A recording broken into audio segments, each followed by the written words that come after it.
Cheersnation! What's cracking in your hometown? Oh, fascinating. Well, let me tell you what's popping in my neck of the woods.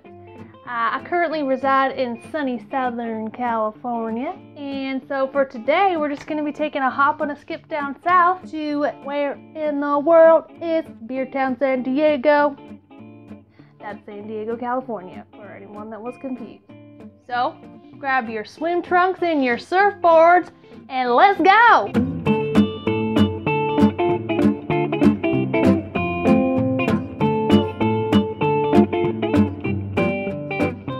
Whoa, we made it! We're in San Diego.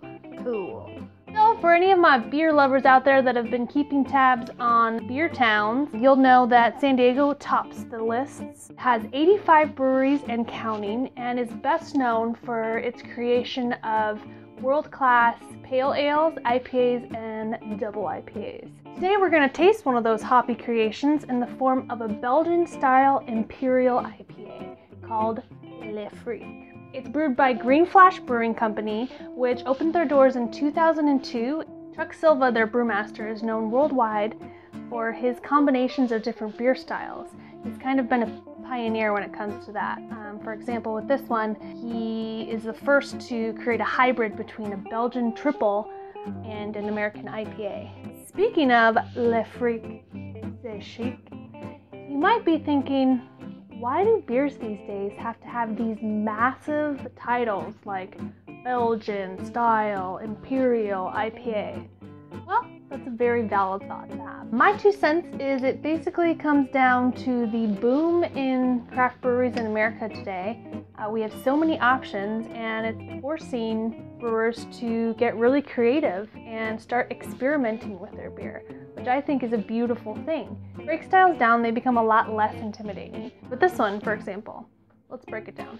Belgian is basically just describing the style and also predominantly the yeast that's used when brewing.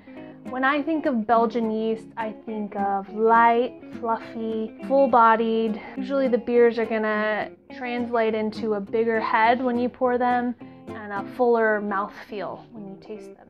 Next is Imperial, which for me just means bigger or bolder, stronger flavor profile. So in the case of this beer, it's an Imperial IPA, so we should expect to see a lot of hop flavor, bold hop flavor. Finally, when exploring a beer's style, taking into consideration where the beer is brewed is pretty key. This guy, it's a West Coast, American brewed Imperial IPA. So we should expect a lot of American hops, which makes sense because the IBUs on this bad boy is 101, which is pretty much at the tippity top of the chart. All right, that about does it. Hope you are as excited as I am to finally taste this bad boy. Let's do this.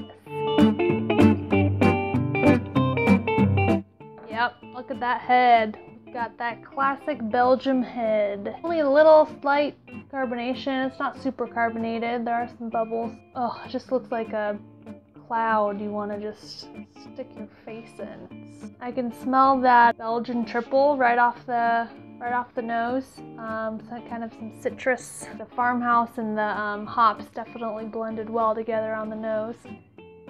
Cheers!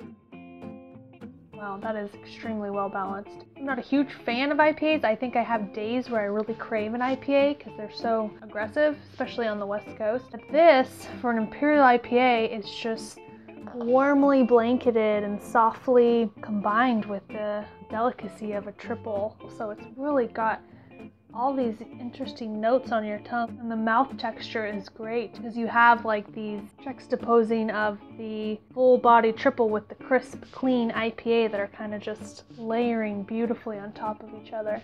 There's definitely that citrus finish. I recently learned, just a little tidbit for all you drinkers out there that get really down on yourself for having more than one beer.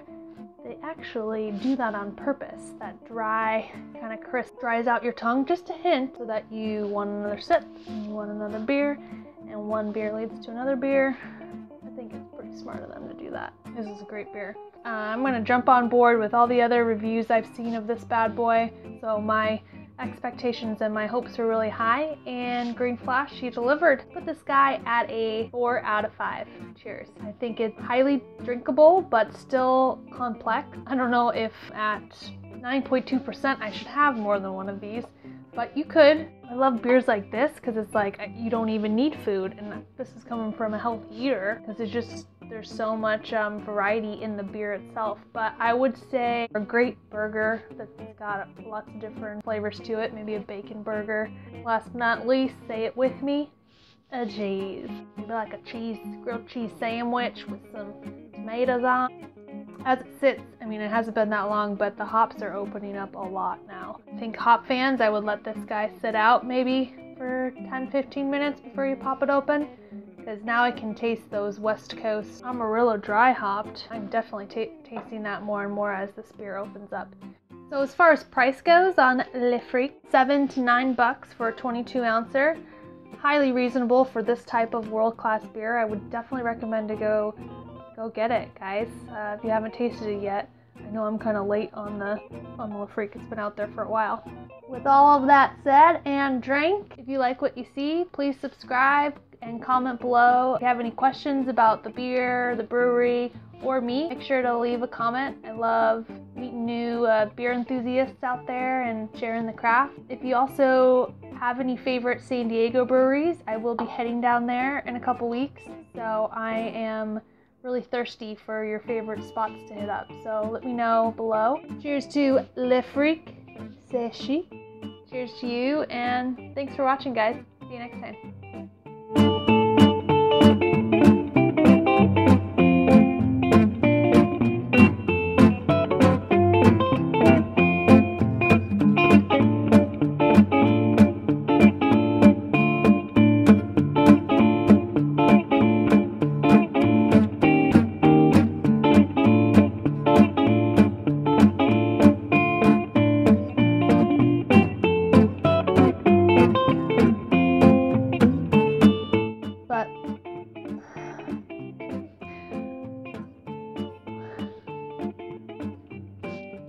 With all of that said and drank, cheers to Le Freak. Oh, please subscribe. I'm trying to take the bleeding out of my eyes.